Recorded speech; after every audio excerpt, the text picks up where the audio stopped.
what makes my outfit a lot different than everybody else's is I focus on quality instead of quantity. Pulled over in a spot, I let out a bugle, had a just giant gnarly bull hit me back, and his bull went at least 405. To break the 400 mark in and of itself, maybe 4 dozen guys have done it ever. My archery guy this year, for instance, he's killed close to 20 bulls with a bow, but I don't know if that's right. I remember talking to somebody. They're like, I had 6 years where I didn't even kill an elk. Is that people have to feel like they need to measure their success by that, when that's not what it's about at all. You've got to kind of have a humble approach to all of it. The second you start peacocking around about how big of bulls you've killed or how much experience you have, the less guys want to talk to you. This is Ryan Carter with DC Outfitters. You're listening to Living Country in the City, episode 42.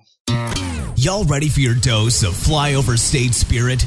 Straight from the concrete jungle? Well, put down your latte and pull on your boots. It's time for Living Country in the City. Hey, y'all. Welcome to episode 42 of Living Country in the City. You know, archery elk is pretty much wound down just about everywhere, and thought it would be a lot of fun to sit down with my good buddy Ryan Carter of DC Outfitters and talk elk for a while and recap the season for a little bit. So, Ryan, thanks so much for hopping on the call, man. What up, dude? So, always like to start out with maybe just a little bit of history about you. You know, how'd you start getting into the outdoors, getting into hunting? Well, I grew up hunting. Went with my grandpa a lot and my dad here and there. Kind of wasn't into it all that much. All through high school, early parts of college, I was a big skater, snowboarder. Hunting was kind of it was put on the back burner.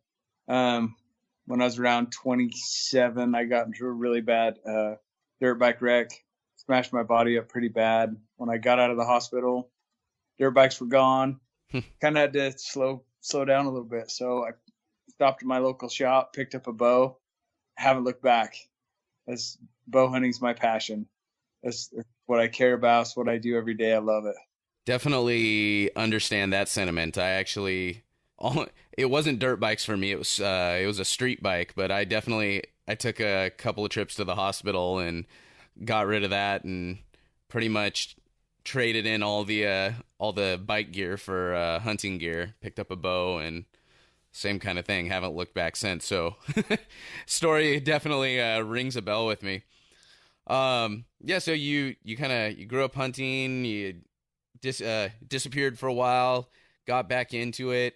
Now you're guiding, you're out pretty often. I imagine about how many hunts would you say you go on each year? Whether your own or maybe like how many would you say you guide each year, and then how many do you actually get to go on and hunt for yourself? So I actually don't hunt very much for myself. I don't go on that many hunts. What makes my outfit a lot different than everybody else's is I focus on quality instead of quantity. I'm not the outfitter to call if you just want to show up, kill a decent bull, go home. That's not my style. It's not what I'm there to do. I am there to capitalize on killing the oldest age class possible. So it doesn't matter the unit. I kind of guide on a bunch of units the last 3 or 4 years, one in particular. But what I do is I find the age class that's in there. I try to target 1 or 2 or 10 bulls and really hone in and kill one of them. It's a one-on-one type thing. It's all quality. I have no interest in just knocking out elk. So just not what I do. But not that it's a bad thing. I love hunting. If your goal is just to kill an elk and you're in Colorado, by all means, there is no need to set trail cameras. There's no need to trophy hunt. It's a matter of just going out and getting the meat and enjoying the experience. And I love that. It's not what I do with my outfit though. So I do things a little bit different than most guys, but good or bad, it's what I do. Well, and I talk about this with a lot of people. Some people get a little testy or whatever, when you say you're going out and trying to kill these older age class bulls, or, the forbidden term trophy hunting, God help us if we use that, right? But That's an important part of conservation. I was just talking about this with someone today, that's how, you tell an older age class bull is you look at that, you look at that rack. There's a lot of different qualities of that bull. But those older bulls are the ones you want to take because it keeps the herd young and strong and helps ensure its longevity. Well, and that's the whole point. People can look at the term trophy hunting negatively. I could care less. People who know what conservation is and understand how it works, they understand the older age class hinders growth. Like straight up, older bulls just do like we do as old guys. We lose our sex drive. We just kind of get old and ornery. We still go through the motions. We still, just like elk go through the rut, right? They'll still herd cows. They'll still push things around. They still do what they do, but they don't breed as many cows, or they don't harness the energy. They spend more time moving the cows than they do actually breeding them or trying to pull the hot cow aside. The herd actually hinders by having an older age class animal. So trophy hunting, whatever. I don't care how people look at it. If they know what conservation is, it's a different thing entirely. And people can have whatever philosophies they want. I hold my social media platforms to my standards because I believe that's what conservation is. And they can keep their Disney philosophies, whatever that's all on them. I don't care. I like that term a lot, the Disney philosophy. But speaking of your social media, you posted, I want to say maybe last week, a week or two ago, and it has a lot to do with, if we want to call it trophy size or antler measurements. And I really like the post, just because I think it really clarified a few things that, people may get worked up about when it comes to bulls and measuring. And so, let's maybe talk about that for a minute. Well, to be perfectly honest, I don't know the whole history.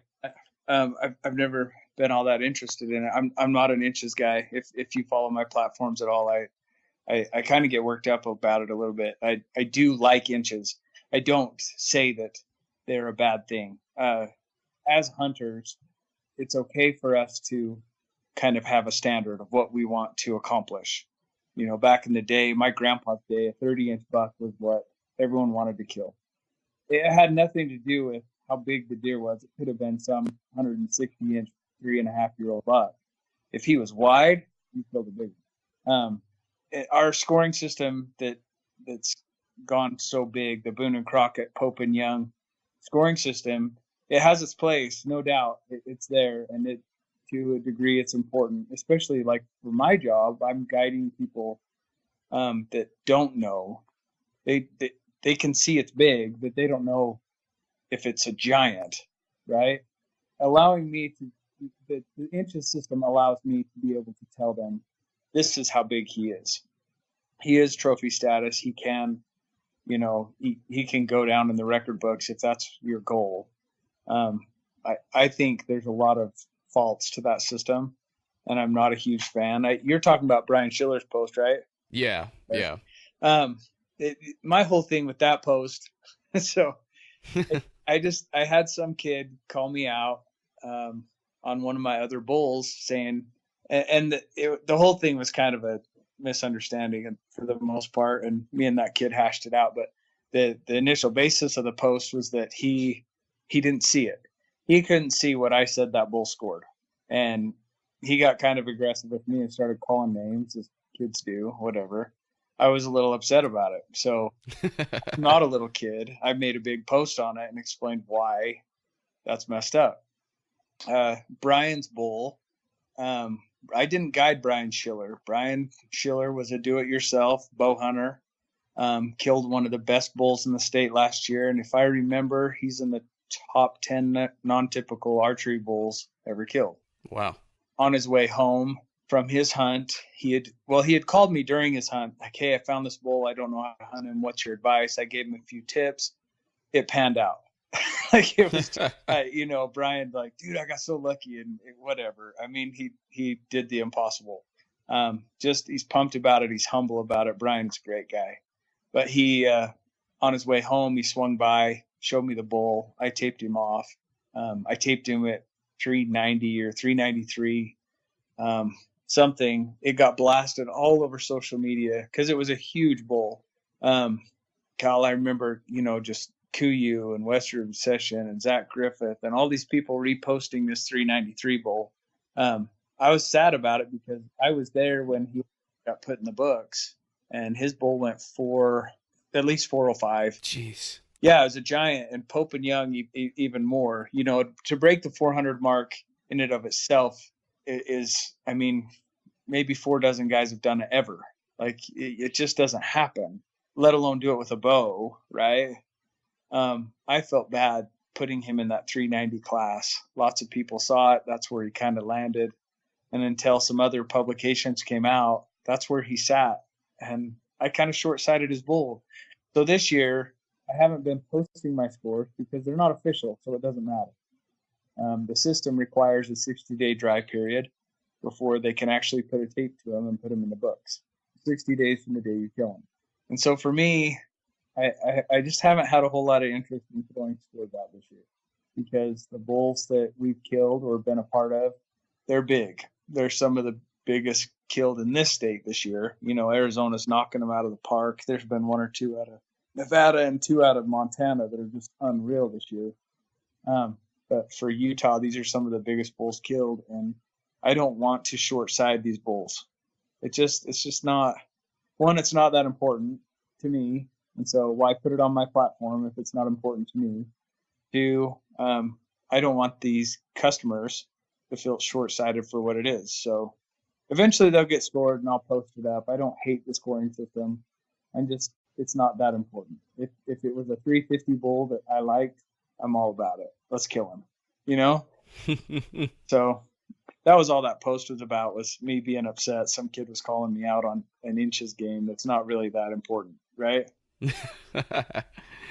Definitely. And I mean, I'm looking at this picture right now, and I mean, it's a freaking monster bull, and it's not even just long and wide, but just the mass on those antlers is, I mean, I swear it's huge. I'll post up a link to this picture, but it is just gorgeous bull. And Brian, is an awesome guy. Oh, he, the best. I got a chance to run into him at Total Archery Challenge, and he made me feel like the coolest guy in the world. I rolled up and he's like, "Hey, I listened to your podcast." And I was floored, man. I felt like the biggest rock star in the world. And he, like, absolutely, even aside from everything else, would have been my favorite person in the world just from that alone. Yeah, no, Brian's a stud. But good guy. Definitely got some cool kids that are all getting into hunting themselves. And yeah, those boys, they're damaged for life. they're it's going to be silly. They're going to crush it. Yeah, man, I pity anyone trying to hunt elk in a unit after that family. Yep. That's for sure. For real. Speaking of just this year and the elk hunting in general, how did the season go? Compared to maybe past years, things like that, what differences have you seen in this season compared to some others? 2017 kind of, I don't know how to, I kind of hit the nail on the head. Everything came together perfectly. It was like the preseason rut hit right when it was supposed to. The moon phase was kind of in our favor, which means that we had daytime movement. We had a lot of just our preseason for elk isn't really your trophy scene. It's a lot of small bulls pushing cows around. But what it does, it gets everything kind of moving, and just like whitetails, the more movement you get, they're kind of cruising around just checking for herds. The easier it is to kind of track them down and find them because you're getting more day movement. As the rut kicked in, we had no moon for the 20th of September, which is always prime. Last year we had a full moon. Last year the the rifle hunt was tough. Your first 5 days was awful. All the rut activity was going on in the middle of the night, and then daytime it was dead quiet. This year, daytime all day, rut, craziness, bulls everywhere. I've never seen anything like it. I had days we called in over 20 bulls. They weren't big, but we called them in, lots, bulls after bulls. This rifle hunter I had this year, I told him, I said, man, you got the best experience that I've ever seen. And I've been guiding 15 years. Like, it was just craziness. So this September in particular was funner than most. There's a ton of work. That's no lie. And again, say what you want about trophy hunting, there's nothing easy or fun about it to an extent. It's frustrating. It's frustrating for a hunter to sit and pass bull after bull after bull. It's frustrating as a guide to be out there that long, be away from your family. But in the end, you never kill giants by shooting big. So it's nice to have clients that are there to kill something giant and pass big bull after big bull after big bull. In that extent, it's fun. So this year was phenomenal. Like, we knocked it out of the park. So do you get, because I imagine to some extent, like you said, you have to have a certain type of client that's going to be willing to pass by not just small bulls, but big bulls to get to that, like, his trophy class, just giant, dirty, gnarly bull. Do you tend to work with a lot of the same customers each year, or is it, is there something you look for when you're talking with potential clients? Well, no, it's nice to have people with a lot of experience. Say my archery guy this year, for instance, he's killed, God, I forget what he told me. It's close to 20 bulls with a bow. He's been guiding Colorado. He hunts 2 or 3 states a year. He just killed another 320, 330 type bull in Montana just last week. I mean, the guy, he's just a killer. And so when he came to me and wanted to hire me, he had a particular bull in mind that I posted on Instagram. What are our chances of killing him? I told him what they were, and he was in. And I don't know how many big bulls he passed over the 350, 360 mark, but I would say at least 6 that most guys would have hammered in a heartbeat with a bow. We're not talking rifle season. We're not talking even muzzleloader. This is archery. To pass bulls that caliber is insane. But he did it, and it was because he had that mentality, and he knew that we had a really good chance. Statistically, our everything was in our favor. It was just a matter of lining up the days and the distance and everything else. Let's take a quick break to hear a word from one of my partners. All right, y'all. So we know that there's countless box club offers out there catering to all different kinds of people and interests, from fishing to shaving, exercising, skincare, and whiskey. Just about anything you could think of. But none of them ever really appealed to me until I came across a newcomer to the arena, Bowhunter Box Club. Bowhunter Box Club is the only subscription box club service out there geared specifically for bow hunters.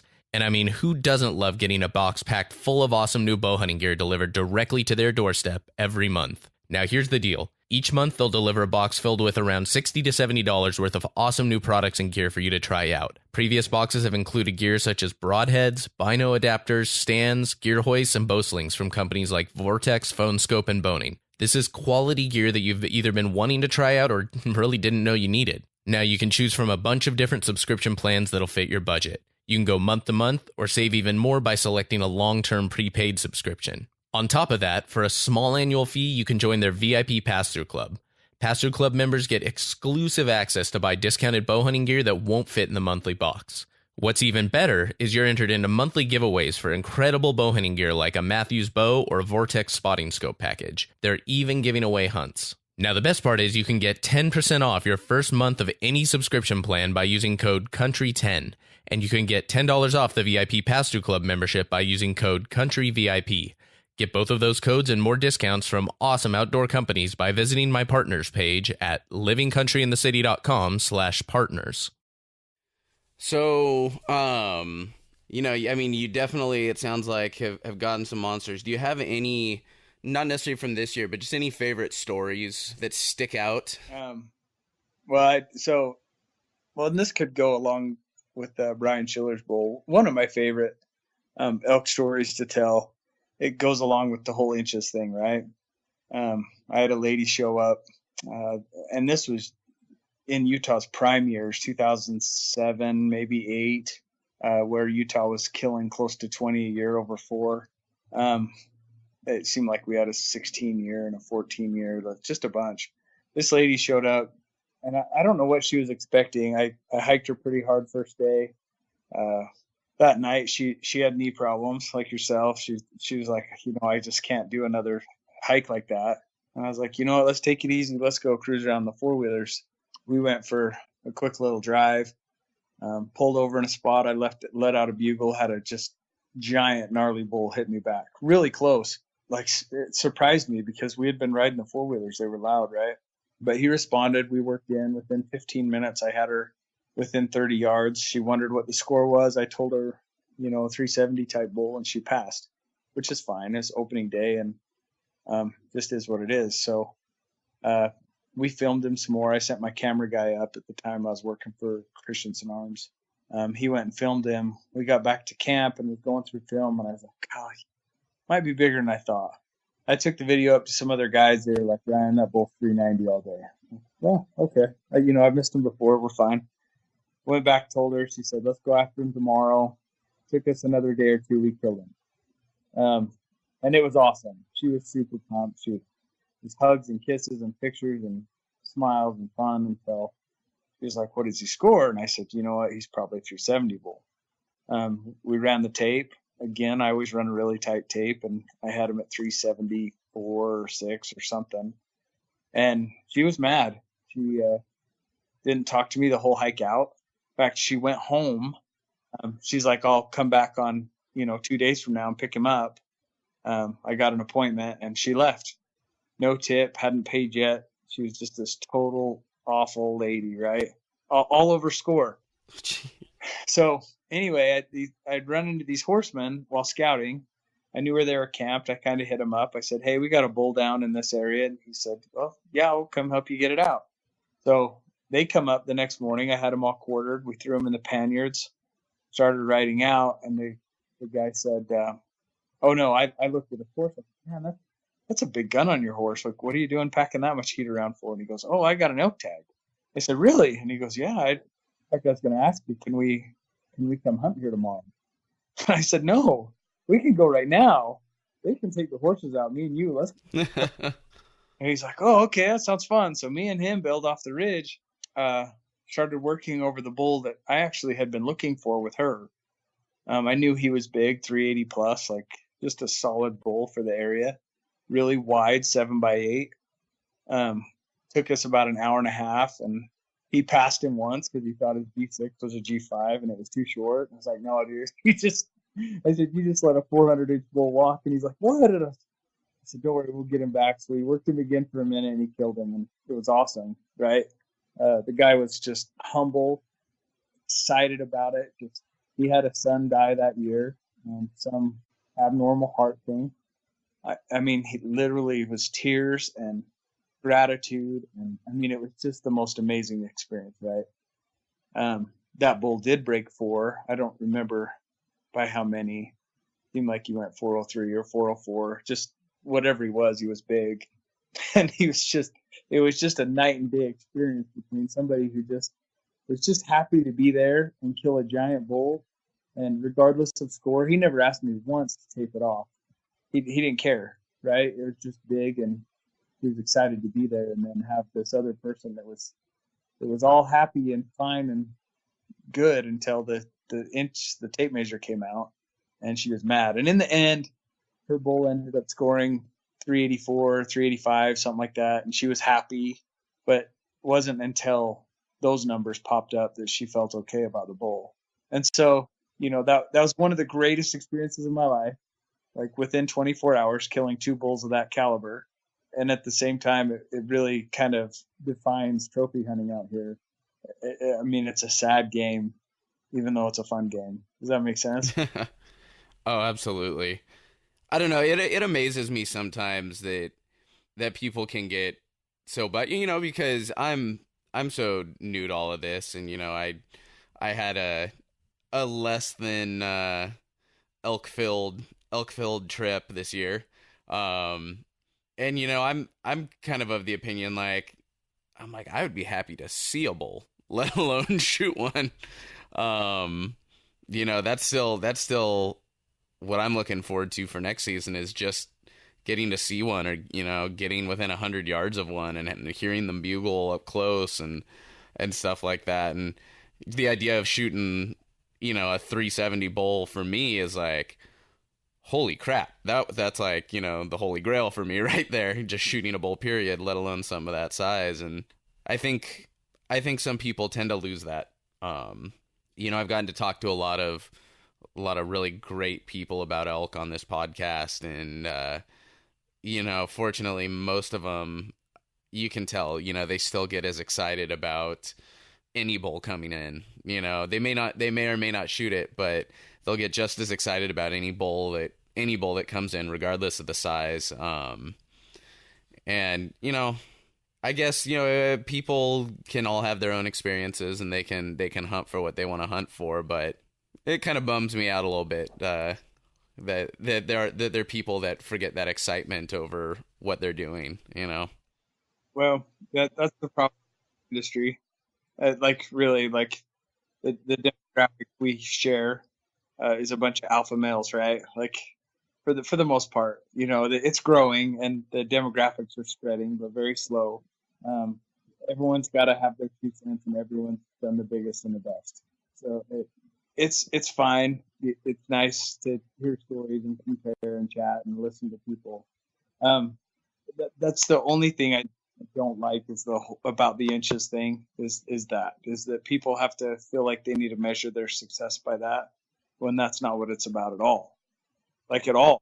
And yeah, I run a different outfit. My guiding and outfitting is, we go for that older age class and we kill the biggest bulls possible. But you've got to understand, this is units that takes 20 years to draw. These are units that, in fact, if you are not over the point creep as a California resident, which you are, right, you cannot ever beat the point creep. You will never have the opportunity to hunt where I guide unless you want to purchase a tag, and they sell for 30,000 plus. And so that's why it's so important to go for trophy age class on that unit, is because it's so rare. Mm-hmm. It's like getting to a Marco Polo. Unless you have the money, it's not happening. And so it's a different, dude, you can have the most epic elk hunts every single year in so many places. And it's one thing if I could tell every beginner, like, just go kill stuff. Just go kill things. Just get a cow tag in 4 different states. Utah, you can buy a spike tag every single year. And you're hunting on the limited entry units where the giant bulls live. And you can go in there and kill a spike in the middle of a herd with a 380 class bull. You can get that trophy experience and just shoot a spike bull every single year. You can draw New Mexico every 3 to 4 years. You can draw Wyoming every 5 to 6 years. You can draw, there are so many places. You can buy permits over the counter in Idaho, which every single year. In Colorado, same thing. You can either, if you don't get a decent draw tag, which you can get every 3 to 4 years. There's some units that are 20 plus in Colorado, but not many. But, you can get decent tags under 5 years. And if not, you can buy it for under $2,000. Seems like a lot, but really, you can get a voucher and go kill a decent elk in Colorado every single year. And so if there's any advice I can give to people, like, if you want to learn how to elk hunt, if that's what your drive is that what your goal is on your bucket list, you should just go kill stuff. Kill and kill and kill and kill and kill. Just learn how to do the meat, learn how to pack them out, learn how to quarter a bull. Dude, you can bone an elk out in an hour and a half with a guy who knows. It's fast, it's easy, it's not complicated, but you've got to do it 10 times, right? Like, you've got animals on the ground, you've got to try a few times before you get it right. And so, there's a lot of guys, oh man, I want to say it was Corey Jacobson, but I don't know if that's right. I remember talking to somebody.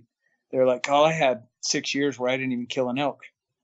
I couldn't get it down. I was getting them close, and this wouldn't go out, and this wasn't." I mean, that's elk hunting, right? It takes some time to figure it out, just like anything else. It's like landing your first kickflip on a skateboard. Like you've got to try it 10,000 times before everything comes together. And so, elk hunting is just that. It's just a monotonous like game of just trying and trying and trying and trying, and then eventually something starts clicking, and you just own it. So I don't know.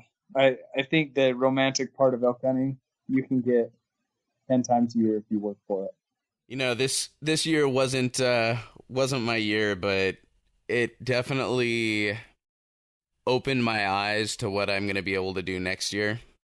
And, you know, I've already got, you know, I've got to figure out some stuff with vacation time, with work and whatnot, but I've already got some good plans and some ideas for a few different states, and I definitely am going to need to make it back to Idaho because I can't let that high country out there beat me. But I think that's the other thing too, is I put so much on one single hunt that I could have gone a little bit easier on that hunt and done a few different ones and probably enjoyed myself a lot more rather than blowing out a couple of knees and Well, and elk hunting, I mean, really, it's not all that complicated. I tell people all the time, I killed my biggest bulls at road. Elk, when they rut, they're just stupid. So if you can get a certain tag, it's not hard. You don't have to be in the furthest back country of no land to succeed on elk. It's a matter of having the right access to the right piece of property. You know, they're plains dwellers. Like you can do it a lot easier. But that backcountry hunt, being successful on one of those hunts, you've got to do in your lifetime once or twice. And so, like, because nothing's better to be able to kill a bull, break it down, pack it out on your own. That is an accomplishment that very few actually do and do well. And so, yeah, don't give up on that. That's great. But yeah, start fishing around. You'll find it's a lot easier than you think. Yeah, no, I've definitely got some plans, and I think a lot of my new friends have taken pity on me, and I've gotten quite a few invites. How about next year you instead of going and disappearing off into the backcountry by yourself, you come hunt with me this year? And so I've got some cool opportunities to hang out with some awesome people and chase. It's still, in my opinion, one of the coolest animals in the world.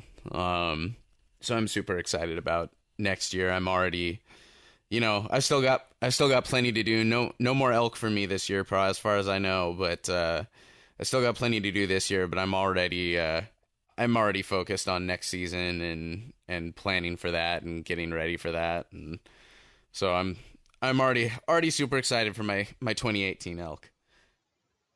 Well, don't wait until September to get involved with it either. You're in Los Angeles, is that right? Yeah. You're not too far from a lot of places in Nevada where you could be into some really cool elk. It wouldn't be impossible for you to take a weekend and just go see bulls. Go in February and check them out. Go in March and pick up their sheds. Like, be involved with it without having to invest a ton. Does that make sense? Like, you can go see elk. Your 2018 elk hunt could start this December. Just with a camera and, you know, some good gas money, you can be in an area and go check out some bulls, and just kind of learning just to see them, to spot their color, how it sits out. It stands out. It really does. Like, I always tell people in the summertime, like, spotting elk in a lot of these places is like finding the red bulbs on a Christmas tree. They got red hides and everything's green and they stand out like a sore thumb. But to someone who doesn't, they don't see it. And so, you know, start your 2018 early. Go check out some bulls in some just different places, because it's not that complicated. It's just a matter of just doing it constantly. I'm lucky enough I can see elk right behind my house. I mean, literally, I can spot bulls every day of the week from my house. But not everyone has that, and I don't have that with whitetails. Utah doesn't even have any, but that's my drive. A lot of years I do Nebraska, Ohio. This year I have Iowa. I've done all these other states. There's no whitetails here, but I have to get out there and just go, to try to figure it out. So I don't know what I'm doing. I'm like you with elk, man. That's a eight for me. And the more I go, the more I'm learning. This is my 7th year chasing whitetails. Now that I've drawn Iowa, I'm hoping to kill a better age class buck. But for the most part, I've just killed a lot of younger, like 130 type bucks, and I love it. It doesn't matter that it's not the biggest deer on the mountain, but one of these days, it's gonna click for me. I think that's one thing definitely, because I mean, I got even this year, I got kind of started a lot later in the game. I didn't really start, and I'd say until maybe February, really start prepping for elk. I knew they were an animal, but I didn't really ever, I don't know, it wasn't a thing. I kind of started out, I'd sat in a tree stand a couple of times looking after some whitetail, and I didn't know about all this backcountry stuff, and had a buddy start telling me about it and be like, no, this is something you can do every year, man. Like, you don't have to wait till you have $50,000 and have been hunting for 20 years. And so, when I found that out, I just got super pumped. And the more podcasts I listened to, the more I read, the more I checked out, I became obsessed. But I do think that's one thing I was kind of missing. I wish I'd done more of, was either find a way just to find some time or a way to just get out somewhere and observe elk and just be in the country. Even if it's not necessarily exactly where I'm going to hunt, but just somewhere, take a weekend trip. Like you said, it's not that hard for me to get out to Nevada or to Arizona or to New Mexico.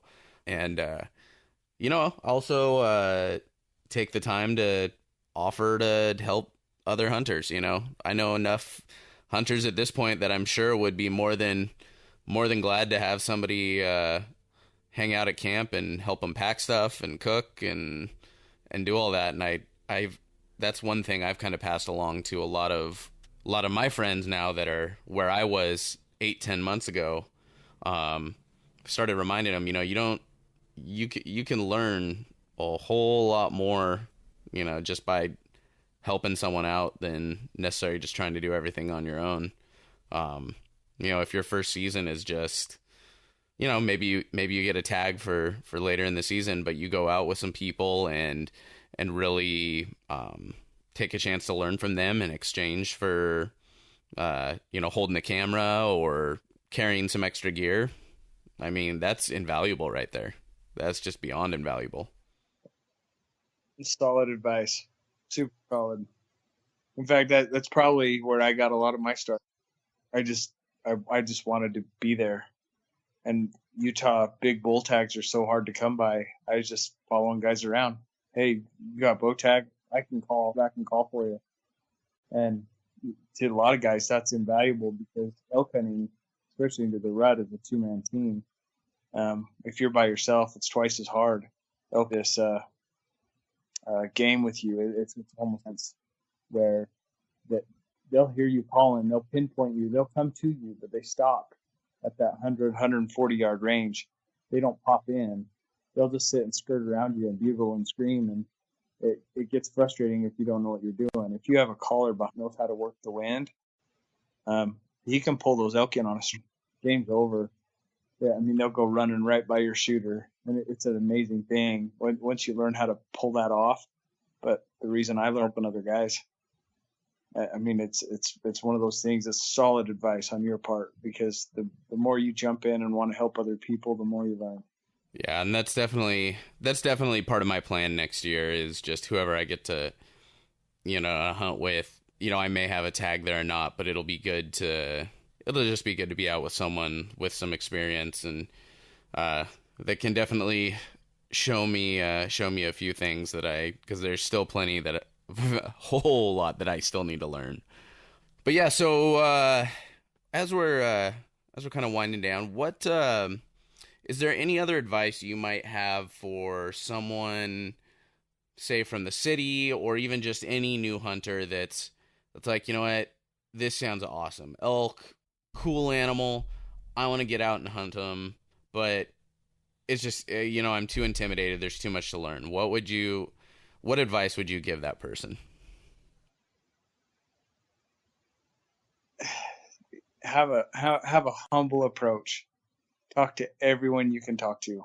Elk hunters love to talk about elk hunting. Talk to people. The more you can absorb the things they've learned and the things they've done, the less miles you have to put on your boots to figure it out. Elk hunting takes a lot of work. It takes a lot of years. Just like anything. I'm not saying elk hunting is like this super hard thing. It's really not. It's just a matter of kind of learning habitat, learning the habits, they have routines. Elk have routine just like you and I do. It's crazy. They get up at a certain time. Night times they go downhill, and in the mornings they go up. And that's across the board, across the nation. It's always the same. Most of my bulls I catch on a routine. They just like on a clock. They'll hit 1 camera and then 2 camera and then 3 camera, and then they do in this big 4-mile radius circle. And once you kind of learn habitats and routine and all that stuff, everything starts clicking. But it takes just being there a lot to figure it all out. And I just think it's one of those things where you just talk to the more people you can. That you put in for all the hunts you can afford. And once you finally draw, don't stop talking about it. You post it on social media. You start following all the guys that hunt those areas. You start talking to biologists. You make tons of phone calls. You make a lot of DMs. Social media is great for that. But you've got to kind of have a humble approach to all of it. The second you start peacocking around about how big of bulls you've killed or how much experience you have, the less guys want to talk to you. And so, the biggest piece of advice I already gave you is just go kill stuff. Just kill them. Just every day shoot your bow. If guns are your things, join a range. Wintertime, I shoot in 3 or 4 different leagues. Not because I need the practice, I do, but more than anything, it's just like to talk with other hunters, to market, build friendships, and that's why I like Winter League. And I do. I shoot 3 or 4 nights a week in 6 different shops because I just like to see people. And we have an amazing community if everyone treats each other right. And the second start bullying, and the second guys start like measuring inches and talking about their, big egos, the second all the fun just goes out the door. So my advice would just be to just do it. Just be out there and go and have a good attitude about it, because it's as fun or as crappy as you want it to be. All right, so if folks wanted to find you or hunt down DC Outfitters online, maybe give you guys a call if they've hit those max points, where's the best place to find you at? I run all kinds of social media. I have a website, but I don't use it. I never check in on it. I have no need for any of that stuff. If I decide to guide, I fill up pretty quick, a couple years in advance. So I do run a pretty good social media game when I'm not sick of it like I am right now. But it's just, Instagram, I pop up pretty fast. Facebook, I don't have near as many followers, that kind of stuff. But Twitter, Snapchat, I have all that. So anywhere where there's a decent social media following, you could probably dig me up somewhere. Alrighty, and I'll make sure to post up some links to those so people can check that out. All the latest trail cam photos and arguments with kids over antler size, and it's entertainment. Always, it's I've learned. I've kind of been on, you're well aware, I've been on the butt end of some stuff recently, and I look back on that now and I just laugh at it. It's just, social media zoo, and it's fun, it's entertaining, and, You gotta scrap every now and again, keep things interesting. Dude, social media is just like high school. It really is. There's the popular kids, there's the bullies, there's the jocks, there's room for everybody in all types, and the bullying's going to be there, the punches are going to be there, but percent of it's positive, and everything's pretty good. It's just it takes all types, and you got to roll with all types to make it work. So yeah, never let it bruise your ego. For sure. Keep rolling. Like, it's not that big a deal, because you get over it and you laugh about it later. Well, thank you so much for hopping on today, man. I really appreciate you taking the time out, and hope you're able to finish up the rest of the year and get some of those whitetail you got coming up. Yeah. No, thanks for having me on. It's always good chat. All right, y'all, that'll do it for episode 42 of Living Country in the City. Make sure you give Ryan a follow on Instagram. Go check out all of those awesome monster bull photos. If y'all are lucky enough to draw a tag for a unit that Ryan guides in, make sure y'all give DC a call. You won't find a better experience out there. But you can find links to all that info on our show notes page at livingcountryinthecity.com/42. If you enjoyed the show, make sure you're subscribed and give us a quick rating and review on iTunes and Stitcher. But until next time, keep it country, y'all. Thank y'all for listening to Living Country in the City. Get show notes and check out the blog, product reviews, events, and more at livingcountryinthecity.com.